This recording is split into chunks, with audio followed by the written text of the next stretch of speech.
Hello, this is Grant Hughes of Grant Hughes Investigates on YouTube.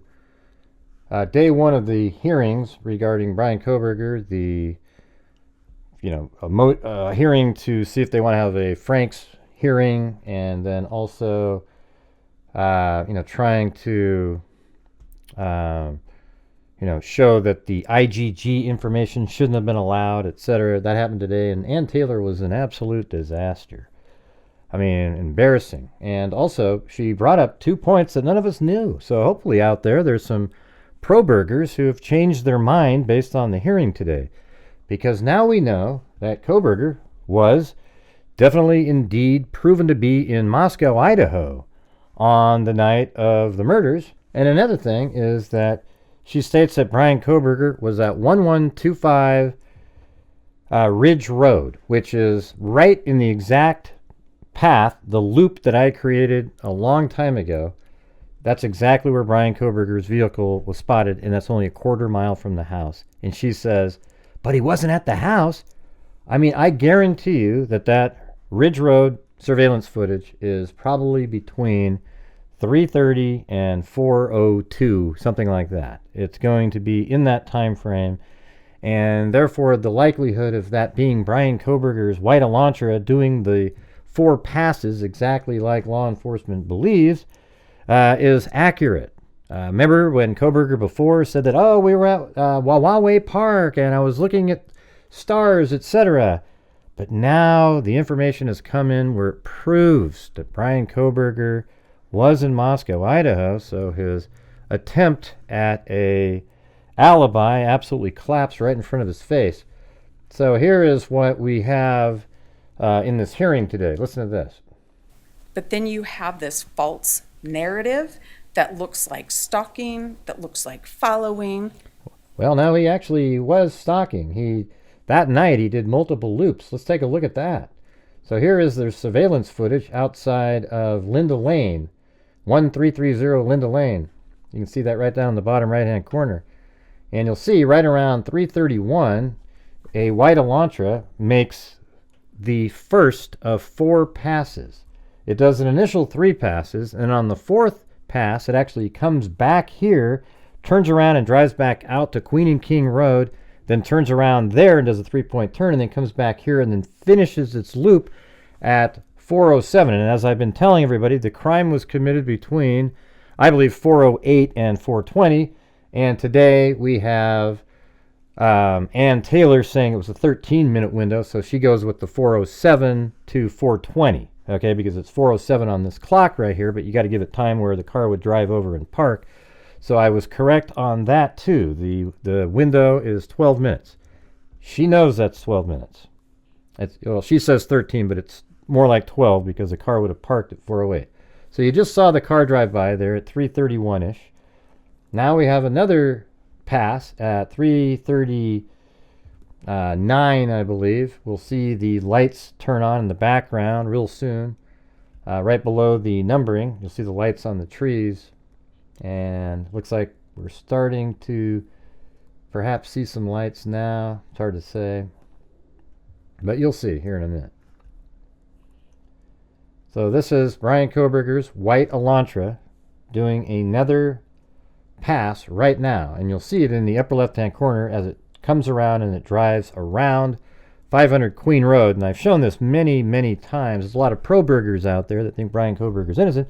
They don't look into stuff like this. They just want to hear about Brent Kopacka and all these crazy lunatic ideas. Here comes the white Elantra driving around behind 500 Queen Road, and if you just take a look at a map from above, what's happening here is the vehicle's driving around like this and then coming around behind, and then here is 1122 King Road. So let's go back to here. It's 3:39:37 seconds. I just keep ticking away about the time it would take for the vehicle to get near the 1122 King Road, and then it'll switch here in a minute to probably around 3:56. Right now, that was a longer time in between that loop, and it appears, based on information that's out there, that vehicle drove out here next to this Exxon gas station and then back during that time frame. All right, So there's the car right now at 356.56 coming around the corner.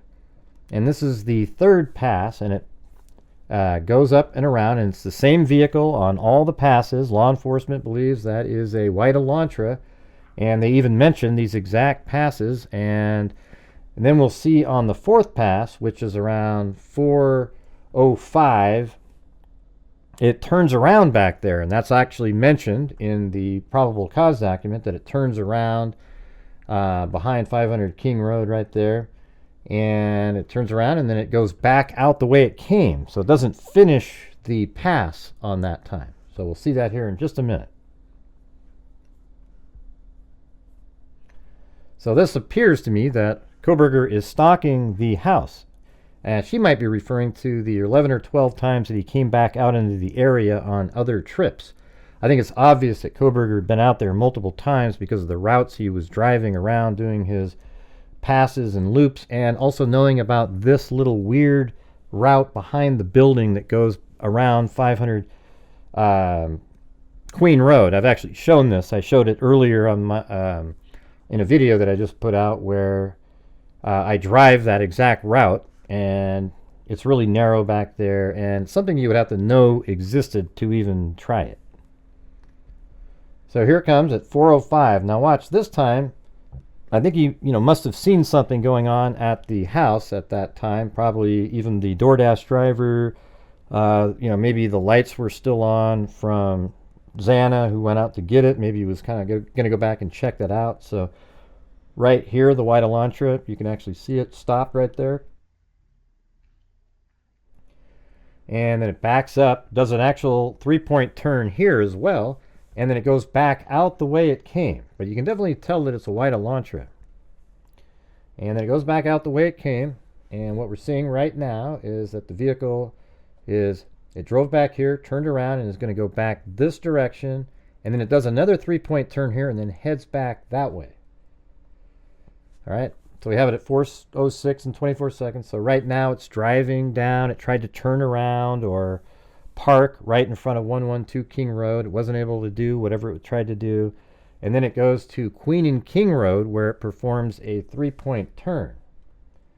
So if we go back to here, after it drives back this way, it tried to stop, park, or turn around right in this area. And then it went here and did a 3-point turn and then drove back this direction and makes its final pass right there. All right, so right now it's 4:06 and 57 seconds. Now probably around 4:07 and 25 seconds. I can't remember the exact time, but that's the last pass it makes, and that's why Ann Taylor says 4:07 to 4:20 as it leaves at a high rate of speed, so she knows that's a 13-minute window. So here we go at 4:07:20. And you can see the lights in the background as it makes its final pass after it does the 3-point turn. It comes around and then it goes back around. Now I say it probably parked around 4:08. Doesn't that make sense? It's 4:07 and 39 seconds. So it likely came around like this, and then at 4:08 it parks, and then we don't know if he did any blood spatter mitigation by placing a bag or something like that outside the vehicle. The judge even mentioned something like that in a hearing that we just listened to. All right, so look at that. It's 4:08 right there where I stopped the clock, and that's about when it would have parked. And then at 4:20, it heads away at a high rate of speed. So definitely Kohberger was stalking the residence that night. He was doing these loops, checking, watching, probably looking through Madison Mogen's window. All right, now let's get back to this hearing. And it's not true. That is extremely damaging. It's very misleading. It's Really? an outright Really, Ann Taylor? lie Oh, yeah. to the magistrate. When you omit that kind of information, when you take that context out, you might as well say stalking, because that's what you're trying to say, and you know that's not true. No, I think people believe it is true.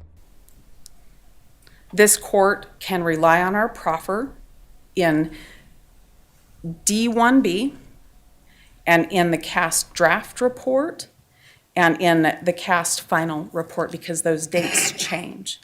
The court can rely on the evidence that will be produced at a hearing from defense experts that will talk about the handoffs, the patterns of handoffs, and how misleading that paragraph was to the magistrate. The real story is exculpatory to Mr. Kohberger. He was not stationary around that house. He was never at that house. He did go to Moscow. Did you guys hear that right there? He was never stationary around that house. But, he did go to Moscow. He was in Moscow. He did drive around. And he did drive around in Moscow. Wow! So this is an amazing admission, you guys, that after all this time, we didn't know where Kohberger was. We did, the people with logical brains. We know that that's Kohberger driving around. Now they've had to finally admit that he's right there in Moscow driving around. But because they can't definitively ID the car that's driving around King Road, they're saying, well, that's not him. He's just the other car that you identified driving around. So what they're saying is there's 2 white Elantras missing a front license plate. This is what Ann Taylor's saying. There's 2 white Elantras driving around missing a front license plate that were both driving around at 3:30 in the morning or so, and one of them was Kohberger's and one of them is just somebody else. I mean, give me a break. But he wasn't over there. And the phone records absolutely show that. Right, but his DNA was on the knife sheath inside the bedroom. So he was over there, and that shows that, Ann Taylor. What's the evidence that law enforcement relied on the Ridge Road footage to identify the vehicle? What did they rely on? What's the evidence that they relied on Ridge Road, which you say doesn't show anything? What's the evidence they relied on that to ID the vehicle?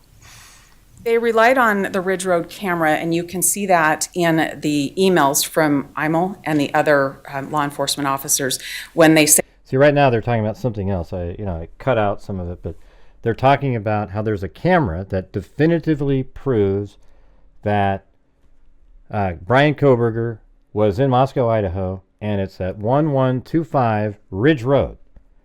And you'll be amazed at where that is. They have Paradise Creek Road, and then they say we finally got a good one, and it produced to us is the 1125 Ridge Road footage and photograph, and that's the only one that you can make a positive ID. That's what her whole point is. She says that's the only camera that can make the positive ID. The rest of them, even though they're all in a chain going around in a circle, you can't say that that's him. So really what it was a game of musical chairs. There was like a white Elantra driving around, and then that one stopped, and another one came in, and so that looked like it was his car, but it really wasn't his car because it was a different white Elantra.